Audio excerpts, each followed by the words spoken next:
Vox would never lie to you, right? You trust them. It's not like they're slimy mother asshole. Time for a rebuttal video. This one's here by popular request. The Vox video on gun control has picked up some steam. I'm surprised no one's addressed it. So right off the bat, let me tell you, we'll address why this is propaganda. And it's not a word that I use lightly. People can disagree, and sometimes they have different facts or sources. Propaganda can only be used as a label when they knowingly mislead you, which is the case with this Vox video, as we'll prove. It's long, so let's get to the video. The United States has a problem with gun violence. Dramatic music. In our hearts. Perhaps we may never fully. Is this Vox video or Cider House Rules? We talk about it after mass shootings, but it's much larger and more complicated than those debates allow. Here's what you need to know about the state of gun violence in America. It's true that the U.S. sees many more mass shootings than these other developed countries. Between 2000 and 2014, there were 133 mass shootings in public populated places. That's excluding gang violence and terrorism. So before we get to the point-by-point debunking, which we'll do, here's the important through line.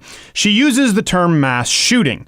Well, mass shooting isn't a legally defined term. It's not even specifically defined in her source that she includes. We'll bring it up here on the screen. There isn't universal agreement as to what a mass shooting is, which is why it's hard to compile data. It's sort of like comparing violent crime rates. Different places have different standards. So it's important to note that because they're going to use this umbrella term, mass shooting, to plant the idea in your head. And we'll get to this very specifically.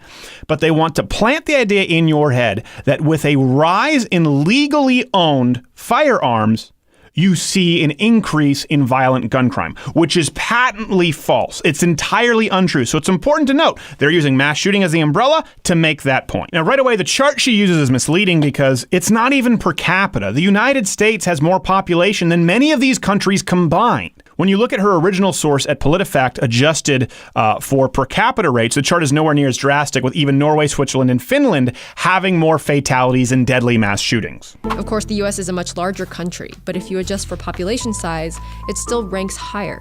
Of these countries, Finland is next, with just 2 shootings over 14 years, but a much, much smaller population. This is what's misleading. She specifically uses number of mass shootings, not victims or deaths, because even though you see this here, Norway and Finland are comparable relatively in frequency, they have a much higher death toll on average than American mass shootings.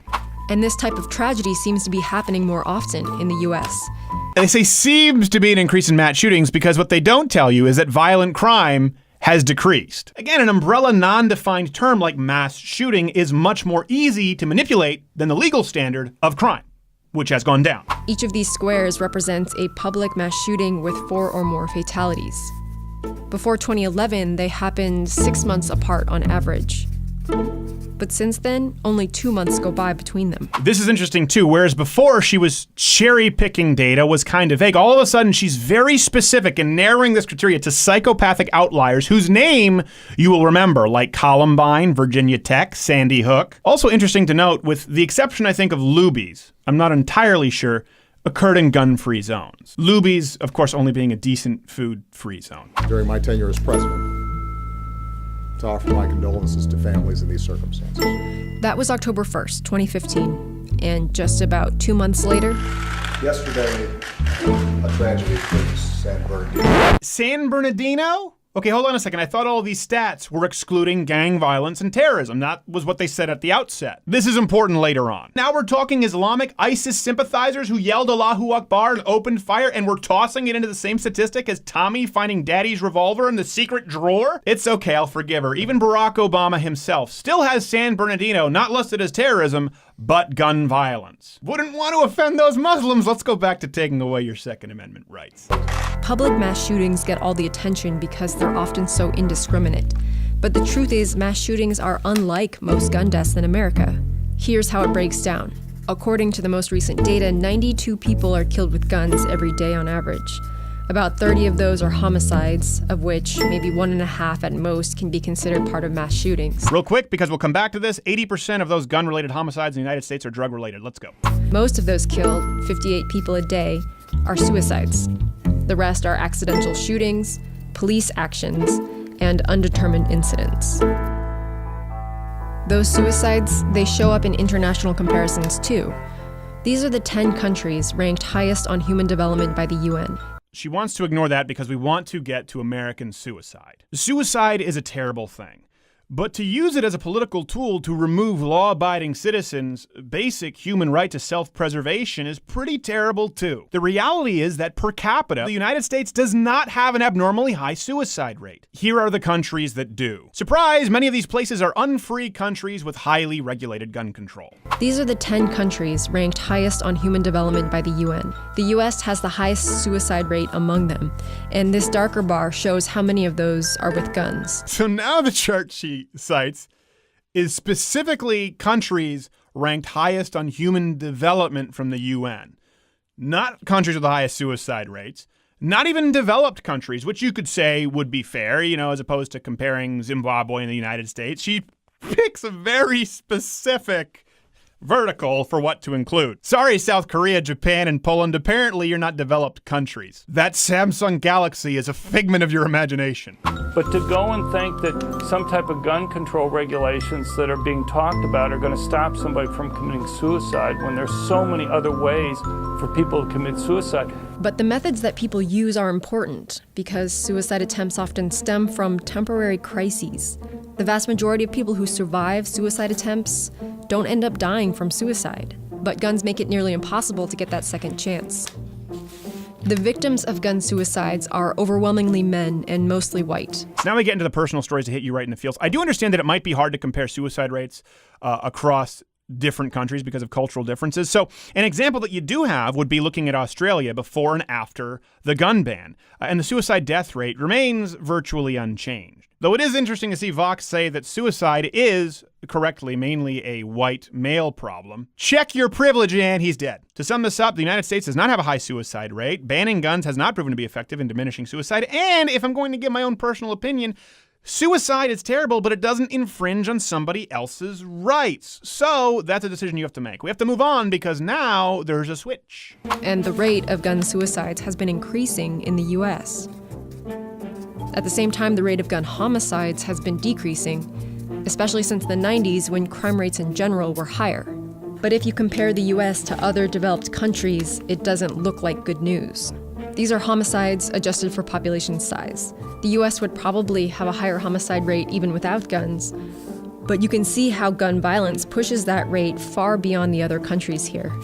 The victims of these shootings, they're not the ones you often see on the national news. They're disproportionately young black men. Just like that, we've switched from suicides to homicides without skipping a beat to make some kind of a racial point. Again, 80% of homicides in the United States are drug-related, and the United States is nowhere near the top of any chart for murder rate or even firearm deaths. Notice how now, unlike before, she's using a stat that includes gang crime. That 80% drug-related homicide might play a factor here. You guys can leave here and go on with your lives, but we gotta go home to empty rooms because our children's lives were taken away by people who should not have had guns anyway. Ooh. Who's yelling at me like I shouldn't have a gun. Again, anecdotal information to personally manipulate the viewer. Now, it's sad that this lady lost her son, but her son was shot by gang members. Statistically, gang members aren't buying their heat at Walmart. As a matter of fact, one of the shooters involved in this incident already was a criminal not legally capable of purchasing a gun, regardless of whether the gun was legal in the first place. Side note, Chicago has some of the strictest gun laws in the country, also the highest homicide rate. One possible explanation is that the US simply has more crime than those other countries.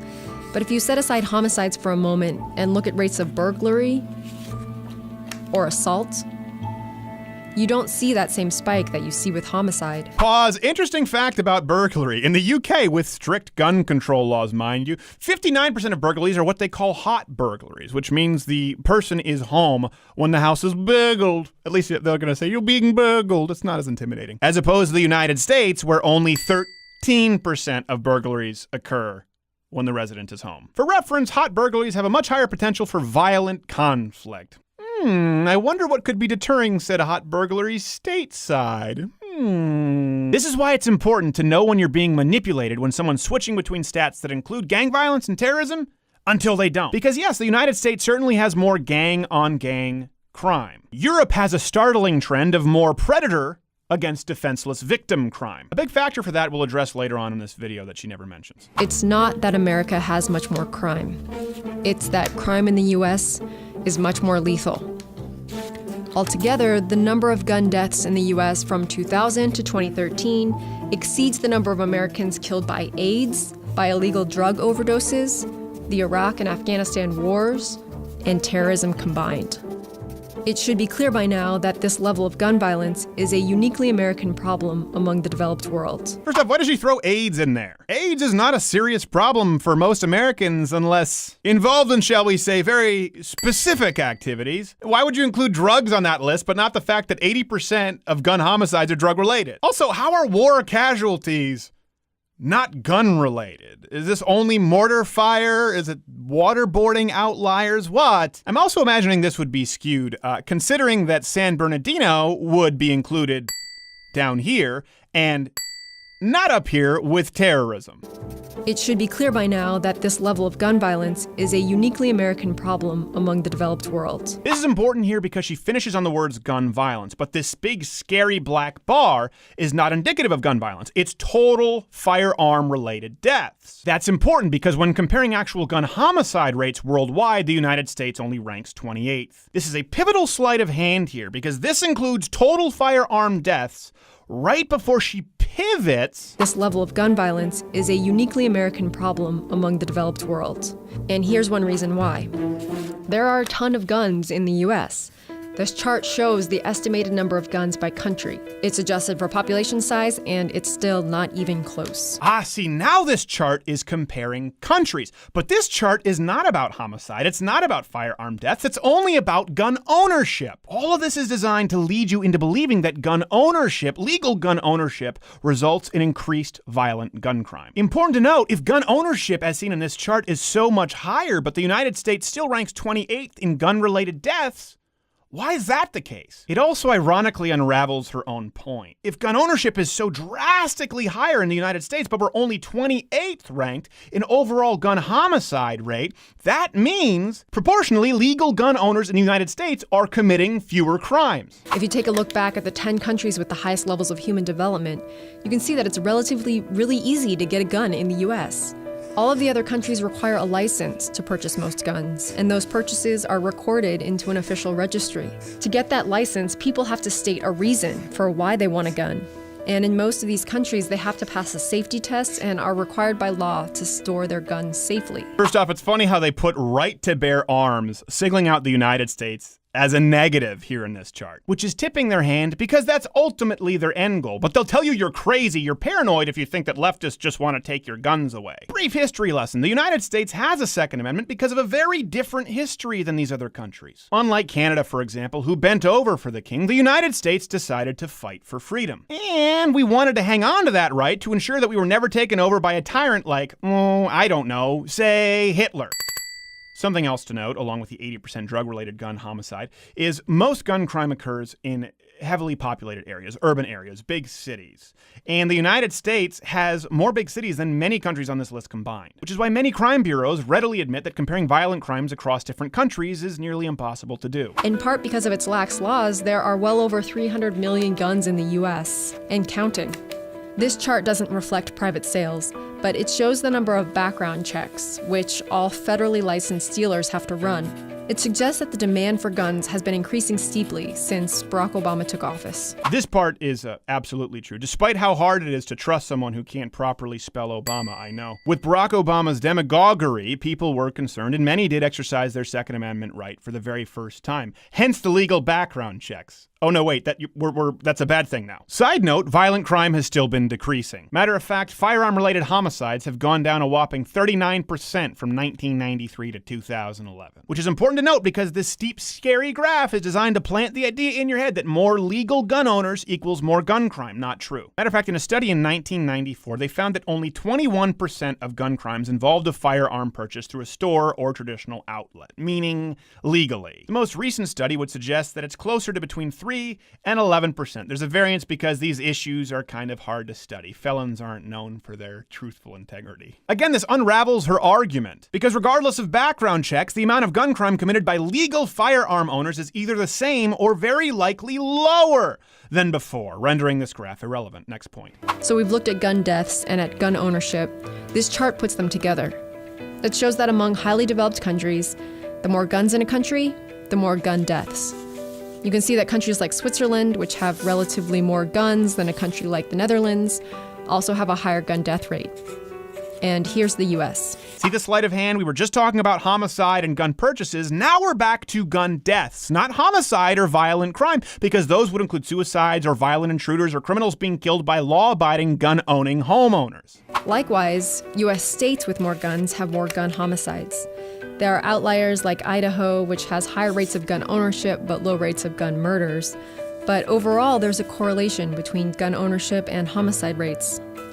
And that relationship has held up in studies that control for things like poverty, unemployment, and crime. Actually, no. Those outliers can be explained because there's a strong correlation between gun deaths and big populated cities and gang violence. That's why the sleight of hand is important. Sometimes she includes it, sometimes she doesn't. And if this particular study doesn't include big cities but poverty, it renders it irrelevant, because poverty is still the biggest indicator for violent crime, far more so than mere gun ownership. The correlation between gun ownership and gun deaths is even stronger for suicides.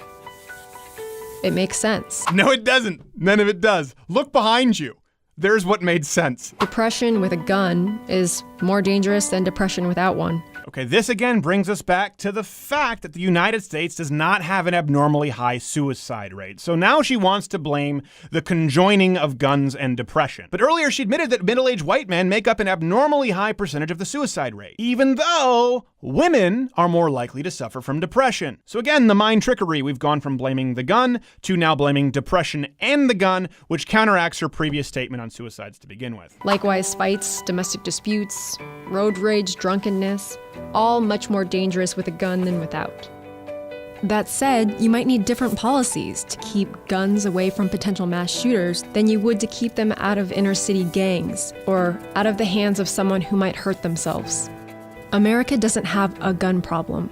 It has several of them. Okay, so here's the big takeaway. This video has equally represented mass shooting, suicide, and gang violence as though they proportionally contribute to the gun-related problem. Despite the fact that 80% of gun homicides in the United States are drug-related, despite the fact that the biggest indicators of gun crime are big, populated areas and poverty, despite the fact that the United States is not even in the top 25 in firearm-related deaths, despite the fact that the United States does not have an abnormally high suicide rate, despite the fact that with increased legal gun ownership, gun crime has actually steadily declined, and despite the fact that Vox had a beautiful canvas to work with at the outset by using the umbrella term mass shooting, which was completely undefined and even included acts of terrorism like San Bernardino. It's one thing to get your information wrong.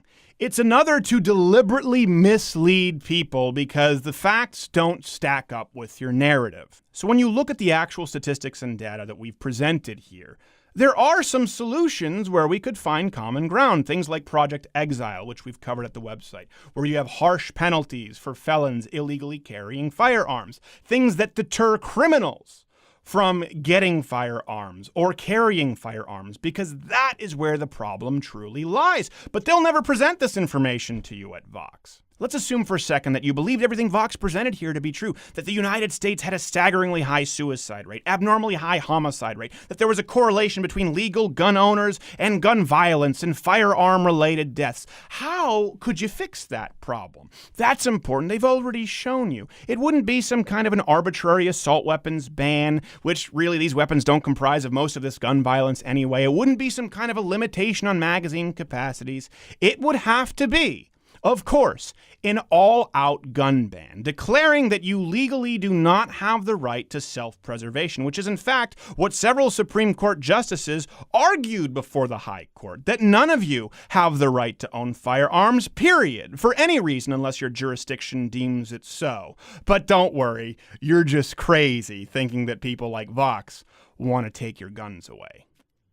Hey, if you like this video, you must be new to the internet because there's a lot of better content out there. But if you're still here, you might want to click this big box where you can see my rebuttal to the Young Turks and their anti-firearm propaganda, or click my face here to go to the website where you can find all of our references and sources linked for this video. You don't have to take my word for it. There's also a video below me. I don't know what it is. That was a LeVar Burton reference, Reading Rainbow.